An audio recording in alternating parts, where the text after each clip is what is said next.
मैं 17 की थी और वे 39 साल के शादीशुदा आदमी। एक दिन खाली बैठे मैंने फेसबुक पर एक अनजाने आदमी को फ्रेंड रिक्वेस्ट भेज दी, जो दिखने में बहुत हैंडसम था।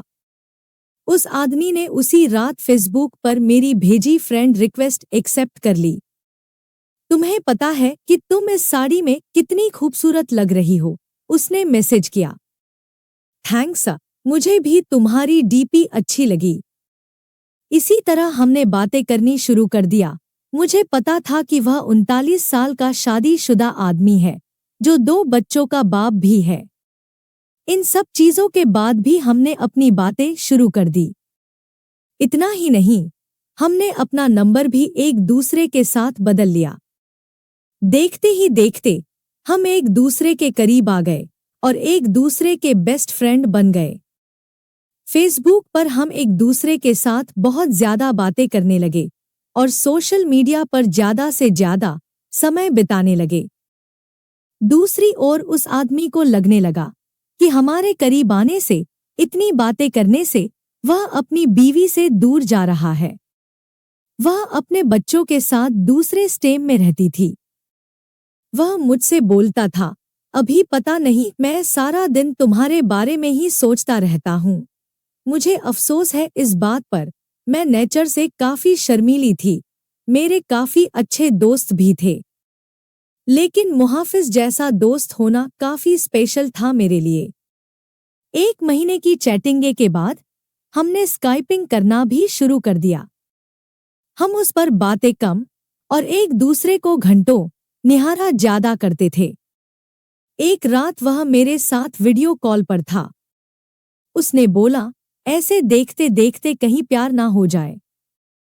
खैर, अब हम रोज ही वीडियो कॉल करने लग गए। हम इतने पास आ चुके थे कि अब हम एक रियल कपल की तरह बिहेव करने लगे थे। हम रोमांस करते, एक दूसरे को चिढ़ाते और थोड़ी लड़ाइयाँ भी करते थे। कहने का मतलब था कि एक 17 साल की लड़की को 39 साल के आदमी से प्यार हो गया था। प्यार की कोई उम्र नहीं होती। जिस तरह से प्यार की कोई उम्र नहीं होती, उसी तरह से हम दोनों को भी अपना रिश्ता बिल्कुल गलत नहीं लगा। हमें नहीं लगा कि हमने कुछ गलत काम किया है। जब उसकी बीवी आई, इसी दौरान इसकी बीवी और बच्चे इससे मिलने आए, पर वह फिर भी मुझसे बातें किया करता था। यहाँ तक कि वह अपनी बीवी के सामने भी मेरी कॉल उठा लेता था। उसी दौरान उसकी बीवी उस पर शक करने लगी, क्योंकि अब वह पहले जैसा बिल्कुल भी नहीं रहा। एक रात की बात थी, जब ये दोनों बेड पर करने के लिए गए। तभी इनके फोन पर मैंने मैसेज और अपनी फोटो भेजी। इनकी वाइफ ने उठकर फोन जैसे ही खोला, मेरी फोटो उन्हें दिखी। उसकी वाइफ ने कोई रिएक्शन नहीं दिया, बस मुहाफिज को जोर का थप्पड़ मारा और रोने लगी। 3 दिनों के बाद वह घर छोड़कर चली गई। मुझे उसकी वाइफ के लिए काफी बुरा लगा इसलिए मैंने उससे कई दिनों तक बातचीत बंद कर दी। उसकी वाइफ के जाने के बाद हम फिर से मिले और हमने लॉन्ग ड्राइव पर जाने का प्लान बनाया। उसी शाम उसने मुझे प्रपोज किया और फिर कहने लगा, मुझे सिर्फ तुम ही चाहिए और कुछ नहीं। अपनी जवानी में मैं काफी सारी लड़कियों से मिला, पर तुम ही एक ऐसी लड़की हो जिसने मेरा दिल चुराया है। वहां कुछ देर के लिए शांति छा गई। फिर उसने मुझे आई लव यू बोला। उसकी आंखों में आंसू थे। हम एक दूसरे को प्यार करना चाहते थे, गले लगाना चाहते थे। उसके बाद दूसरे दिन मुझे एक मैसेज मिला, जिसमें उसने लिखा था, हे डार्लिंग, आई लव यू, लेकिन मेरा परिवार भी है, मेरी कुछ ड्यूटीज भी हैं। यह मेरा तुमको आखिरी मैसेज है। मुझे प्लीज कॉल या टेक्स्ट मत करना, मैं तुम्हें ब्लॉक कर रहा हूं।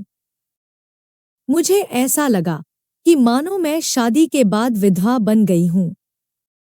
मैं बुरी तरह से टूट चुकी थी, काफी परेशान थी।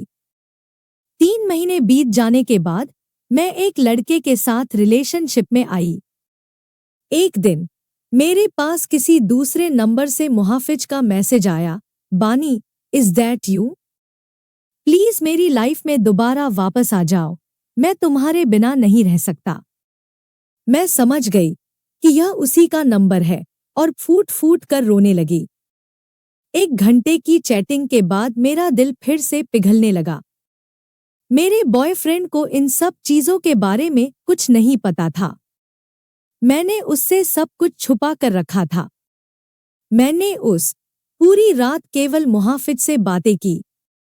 एक दिन मुहाफिज ने मुझे अपने घर पर लंच के लिए बुलाया था।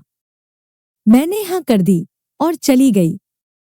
घर जाकर मैंने देखा कि वह घर खाली था और वहां केवल मुहाफिज के अलावा और कोई नहीं था। उसने मुझे अंदर बुलाकर फ्रेश होने के लिए कहा। उसने ढेर सारी बातें की और खाने की टेबल सजाई। मेरे लिए यह सब नया था, मैं केवल इधर उधर देख रही थी। तभी अचानक मैं जैसे ही पीछे मुड़ी तो देखा वो मेरे पीछे थे। हम एक दूसरे को देखने लगे और करने लगे। मैं भूल गई वह कौन है और मेरी उम्र कितनी है। वह पहला टाइम था जब मैं किसी के साथ ये सब कर रही थी, वो भी ये जाने कि हमने प्रोटेक्शन ली है या नहीं। तभी मुझे दर्द का एहसास हुआ और मैंने अपने आप को उसे दे दी जिससे मैं बेहद प्यार करती थी। मैं उसी दर्द भरी हालत में घर वापस आ गई। दूसरे दिन मुझे काफी अच्छा महसूस हो रहा था। अब मुझे पूरी तरह से एहसास हो चुका था कि वह मुझे कभी नहीं छोड़ेगा। अब मैं प्यार पाने के लिए इतनी ज्यादा एक्साइटेड नहीं थी। खुद को खोने के बाद मेरी सोच काफी बदल गई। मैं एक औरत बन चुकी थी। उस दिन मुझे पता चल चुका था कि प्यार का असली मायना क्या होता है।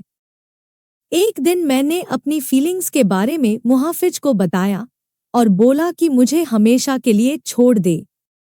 उसने कहा कि कोशिश करेगा। धीरे धीरे मुहाफिज का नाम मेरी जिंदगी से मिटता चला गया। मैंने उसका नंबर डिलीट कर दिया और उसने भी मुझे ब्लॉक कर दिया। मैंने फिर उसे कभी ट्रेस करने की नहीं सोची, लेकिन उसकी यादें आज भी मुझे डराती हैं। मैं खुश थी कि मैं इस अजीब से लगने वाले रिश्ते से बाहर आ गई, लेकिन आज भी वह आदमी मेरा पहला प्यार रहेगा। मैं भगवान से दुआ मांगती हूँ कि मुझे जब भी कोई दे तो वह एकदम मुहाफिज जैसा हो। दोस्तों, आपको ये कहानी कैसी लगी जरूर बताएं कमेंट में। अभी तक आपने जो मेरा साथ दिया उसके लिए दिल से शुक्रिया। Please subscribe to my channel and like, share, comment on the video and don't forget to hit the bell icon for latest updates.